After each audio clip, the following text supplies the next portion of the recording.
We got to a point, especially last time, go back into our level that we made, which is level _1.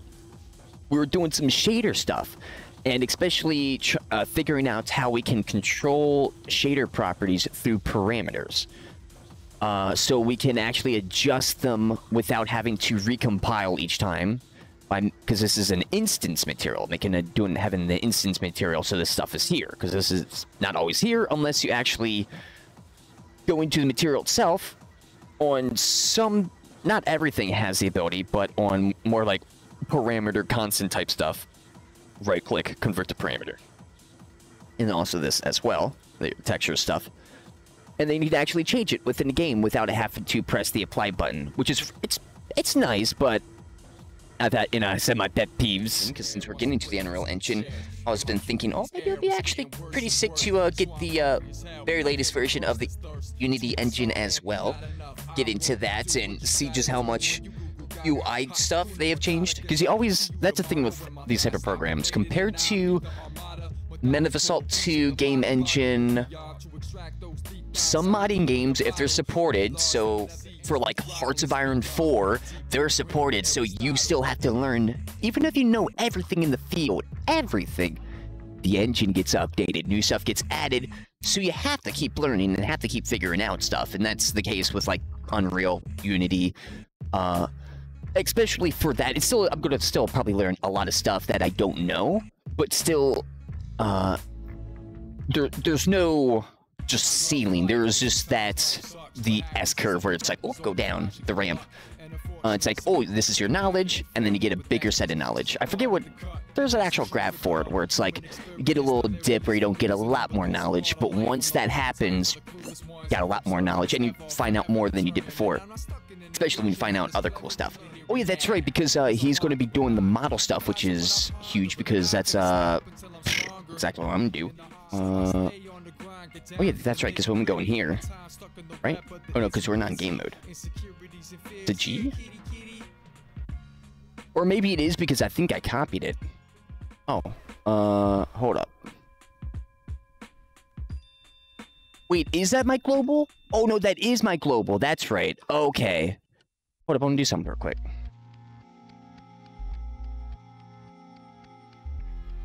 There we go. Yeah. Oh, that... Because that's...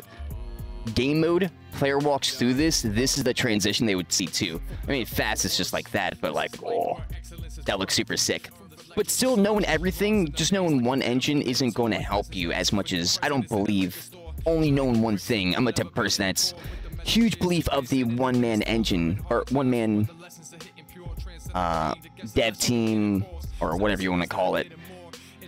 Because there's many different names for it, but just one person that makes a whole thing by themselves. Starties, that type of thing, a game, small dev group, same idea. Especially being a small dev group in comparison to a lot of AAA games, because of all the assets and everything. Not even just the free assets in Unreal, but just like on the internet now in the past few years.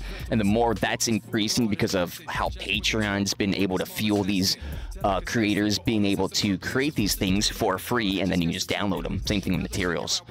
So that whole type of AAA thing is gonna... I don't believe in that AAA status anymore. That died in like 2016. Truly.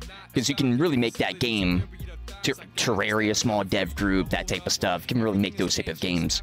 Especially if it's a good game. If you're just... You can make a game, but...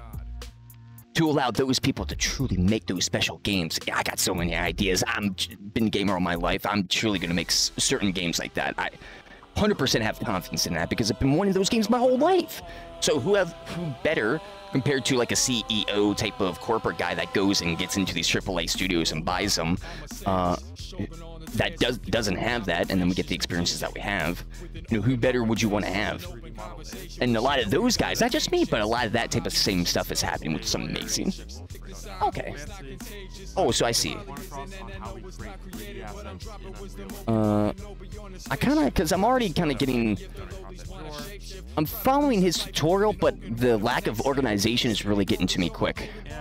Because I'm just following just to follow, but I want to do like put materials in and do all this other stuff. right click, so make a brand new folder, call this one wooden crate.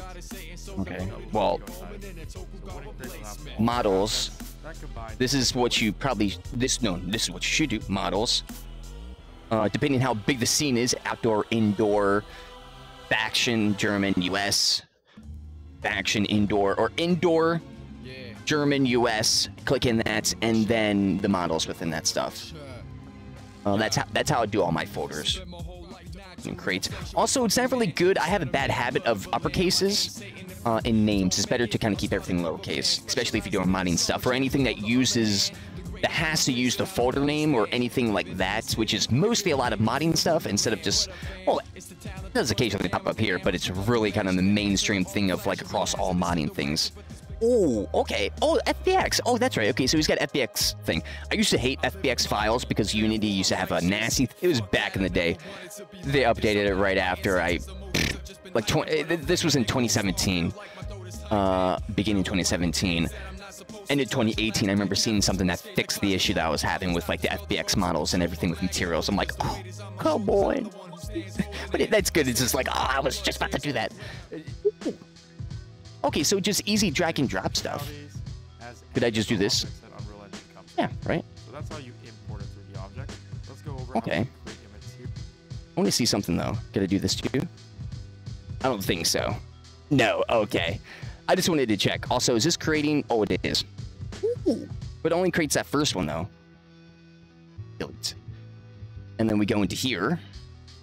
Hey, and here it is. Actually, go that going. Because that's the roughness metallic. And that is our master material. So M_master material has everything that we need to create a material for this object. And then normal. The textures. Actually, wait, roughness. Textures real quickly. Oh, roughness occlusion. I mean, okay, so he's gonna have some of that stuff. Select all of them with shift. I don't know how much I'm gonna have roughness occlusion. That's only gonna be like for certain things, but just for the fence. Maps are correct. Starting with the base color and sRGB is turned Oh yeah, on. that's right, because it's also kind of annoying that it doesn't detect this stuff. I think it would actually do it. Well, this wouldn't. It seems like it always defaults to sRGB if it doesn't recognize if it's like a normal or a base color material. If it's a metallic or stuff like that, that's where you kind of have to go in and actually like uncheck mark that stuff. Exactly what we want. Wait, I got to save, right? Yes. Boom. Boom. Actually, no. Oh, Control S doesn't work in this? That's kind of poopy. Boom. Boom. There we go. Should have sRGB turned on since this is a mask. And yep. This fancy texture right here we are going to ignore, but I will go over the mask. Just a bit. And did he like... right there is would create underscore normal. I'll see, because I'll go back if need be. That it was imported as Let's see what we have here. Is turned off, and compression settings is set to normal map. That's exactly what we want. For roughness, of course, since this is a roughness mask, yeah. Make sure it's sRGB of our mask material. So let's right click, create material instance, and call this one mi underscore wooden crates. So drag this into our... Oh, okay, so he's immediately doing that? Interesting. Well, I guess that could be the process. Well, that really shows just how much you really want to instance your materials, if that's like the first thing you want to do. Because you want to save as much time, you want to speed run your stuff. So then create a material instance. That's right, because I wanted to... That automatically changes the name. Because we created this material, but I wanted to put this in front, underscore, because that's material. This is going to be the instance material. That dark green line, I think I'm just going to start like understanding that it's like, it's the instance material, but that's okay. Also UV, interesting. And we have our material instance. So I'm going to apply this to our crate. Obviously, it's using the wrong textures, so let's open up our material instance. Oh, wait. Oh. Oh, I see. Okay. Hold up, gotta go back here. And we have our material underscore wooden crates. Interesting. Okay, I see. That, okay, so that's... Then well, can you actually, hold up. You, imports, new projects. Can you append? Because I guess that would be a thing Import into level, import a scene, or a T3D format. You didn't go across that stuff yet. Open asset, summons an asset picker, loads an existing level. Because if that's really going to be the main thing, you kind of just... Maybe you just want to have a thing that's always there. But I guess you could just easily create one. But to have all the settings and everything in, so you don't have to like re-plug that in each time. Because it's the same stuff. It's not, nothing's changing. Material instance. I know I'm missing like something here. Pretty much it has all the same. I don't think just creating a material like this would like mess that up because I deleted that instance of that material. So if I drag and drop, unless this is the texture, something must be messing up then.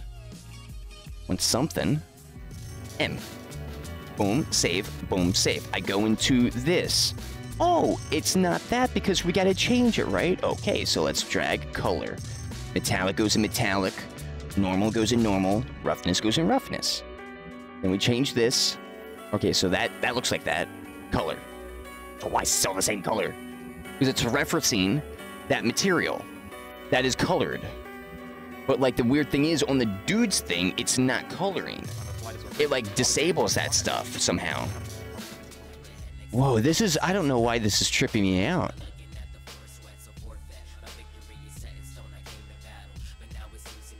Finish pavement. But it's like, if you're going to do that, then why not just copy and paste from the beginning? Because he's not copy and pasting the second one. He's just copying the instance material and just making a second one. Copies it, moves it, then moves it onto the crate. We did that. And yet it doesn't create a whole separate instance material with these materials because it's still instancing the parent material, which is still the base thing. So how is there a setting that is allowing the base material to somehow override it or something like that? I don't think so, but that's so weird. How it's not giving me... Because I would have to go... Because also for this is kind of confusing too. Why is it just... Because when you go in here, it's like, okay, they are parameters. Then where the heck are these parameters? Because we copy and paste it, so we're just copy and pasting the same material. We didn't create a whole new material. If I were to copy and paste this code, it still would be parametered to the first material. So how do you separate that? Because he doesn't... Couldn't you just do this? Oh, no, wrong one. I mean, you can have two windows like this. Shorten it up. This is what I do in Blender. Seriously, this is what I do. Like, if I'm going to copy and paste some big node set and stuff like this, I was copy and paste and plug it in. And if it's a lot of materials, it still isn't that fast, especially I know what I'm doing. If you don't really know what you're doing. Like this stuff right here where I gotta get a little bit more fluid, this is the slowness, but... now the parameter, can I unparameterize it? How does that work? Because if not, then I don't know if I would ever parameterize this crap. Well, well, until I fully figure it out, of course. You could also do this in the other menu like this, probably. Actually, let's see. Let's test it. Hope so. Metallic. Oh, metallic. Yeah, so you can do it like that. Cool. Roughness. And then normal. Okay. Save. Actually, no, I should have plugged it in first. I didn't plug it in. Yeah, see, that's why. Yeah, that's okay. So delete. Because we got our base, metallic, roughness, and then lastly, our normal. Then you had another, like, roughness occlusion. Now I wonder with this, because this is a texture like this, not like a seamless. Is this a 1? Yes. There we go.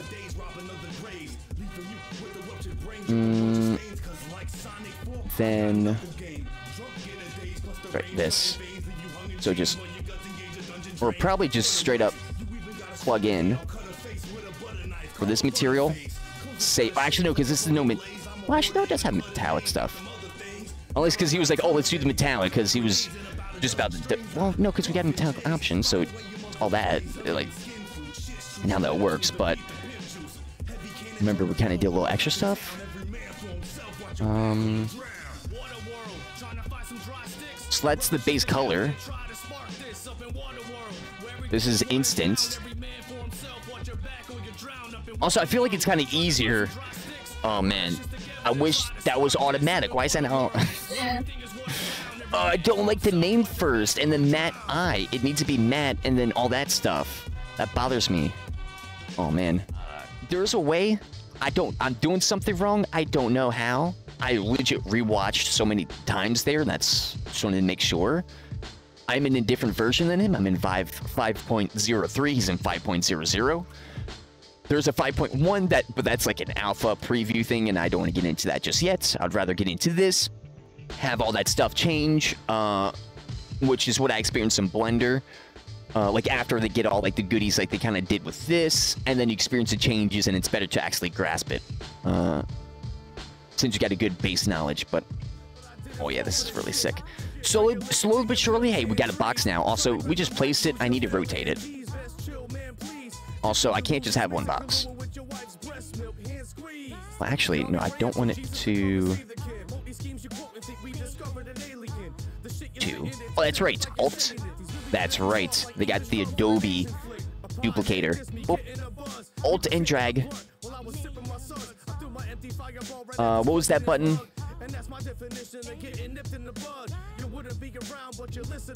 Oh, no.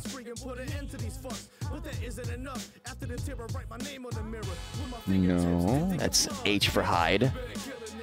Crap. I need to get used to that. Wait, why is it not snapping? Surface snapping.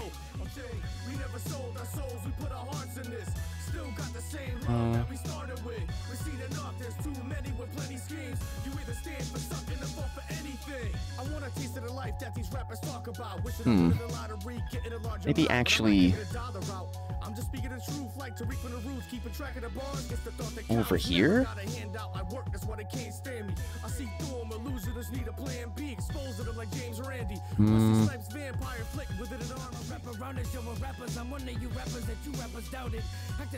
Or like this.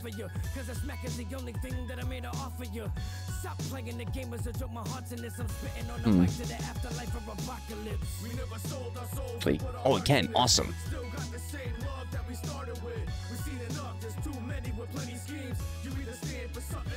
I guess that would be kind of because I would have to change the actual stance of this, make this.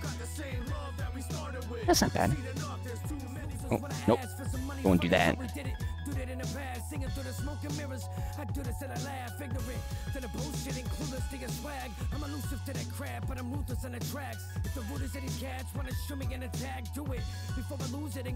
Kind of works.